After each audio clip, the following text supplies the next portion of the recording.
सबसे पहले तो मैं हमारे लोकतंत्र के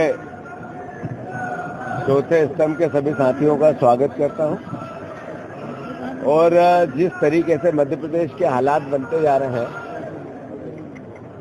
एक तरफ 1 साल सवा साल मध्य प्रदेश की सरकार को हुआ है, नई सरकार को हुआ है, मोहन यादव जी को मुख्यमंत्री बने, लगातार भ्रष्टाचार के रिकॉर्ड रोज नए कायम हो रहे हैं।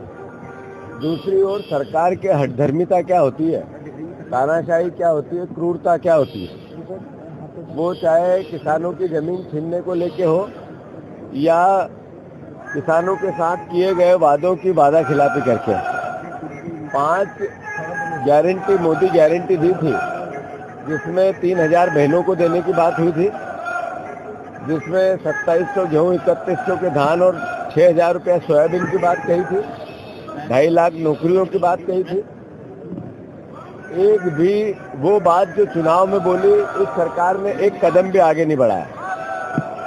सौरभ शर्मा का इतना बड़ा भ्रष्टाचार, जिसमें इतना बड़ा जखीरा पकड़ा गया, नरेंद्र मोदी जी के नए भारत में 3 एजेंसियां ने कार्रवाई की, पर तालाब की सबसे छोटी मछली पे कार्रवाई, इसके पीछे कौन कौन था पता नहीं चला। मैं अनुरोध कर रहा हूं कि जिस तरीके के हालात हैं, हमें विपक्ष का दायित्व मिला है, कांग्रेस पार्टी को विपक्ष का दायित्व मिला है। हम पूरी ताकत से अपने सजग होकर अपने संगठन को मजबूत करना और विपक्ष का दायित्व निभाना। मैं समझता हूं कि जो विजयपुर का उपचुनाव हुआ, इसी अंचल का था, उसने मैसेज दिया है कि ये वादा खिलाफी, ये धोखे वाले लोग, इनको मध्य प्रदेश की जनता सबक सिखाना चाहती है। ऐसा यही नहीं हुआ, ऐसा महाकौशल में, अमरवाड़ा में भी हुआ था, हमें टेबल पे हराया, और ऐसा ही बुधनी में भी 1,30,000 वोट कम करके हुआ।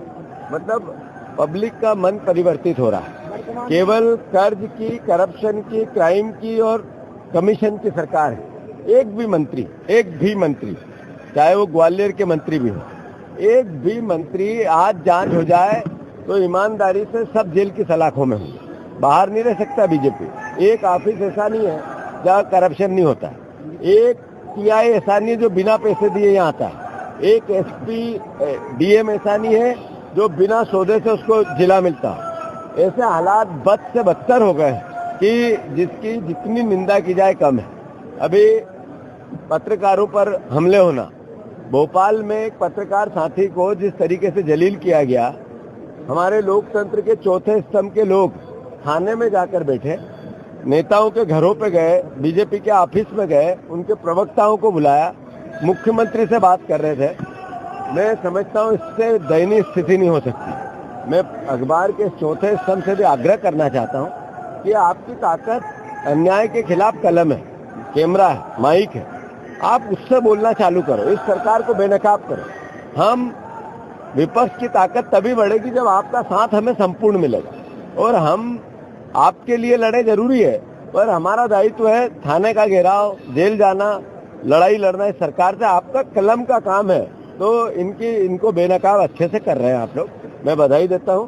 और इसको और पेनापन करने की जरूरत है, हमें भी और आपको भी। धन्यवाद। विजू भैया संगत करो। हाँ, किसको जी? और दूसरा बेरोजगारों को आकांक्षी विभाग का नाम दे दिया। आकांक्षी विभाग ऐसा है कि मध्य प्रदेश के अब भी बेरोजगारी के आंकड़े आए, इधर इन्वेस्टर मीट हो रही है, उसकी वाहवाही लेने की बात आ रही है।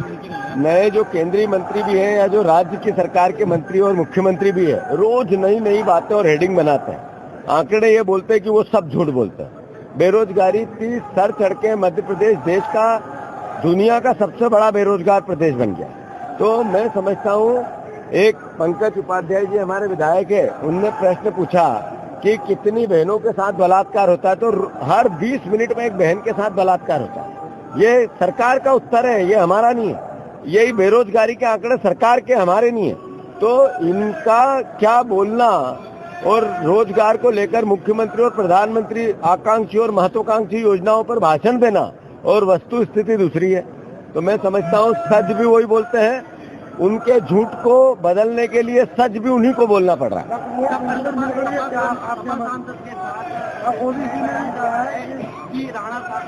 अच्छा, और क्या बात है? बीजेपी ने प्रोफेशनल लोगों को जोड़ने का प्रयास शुरू कर दिया है, तो क्या लगता है भारतीय जनता पार्टी से देश छूट रहा है। अभी मैंने जैसा कहा कि हर तीसरी बहन का इस सरकार में सुरक्षित नहीं, एक हर तीसरा बेटा बेरोजगार, जैसा कि करप्शन की, क्राइम की, कमीशन की हर दर्जे की कहानी, इन सब बातों को से ध्यान हटाना है तो ये इस तरह के सवाल आने हैं।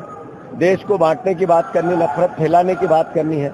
ये जो 400-400, 500 साल पुरानी कब्रें खोदी जा रही है, ये इसलिए नहीं खोदी जा रही है, ये आज के पाप को छुपाने का इस सरकार का षड्यंत्र है।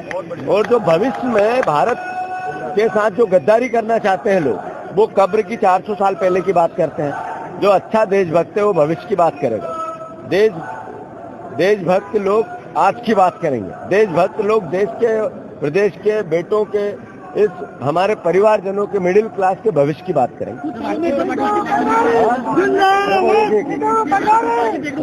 के अंदर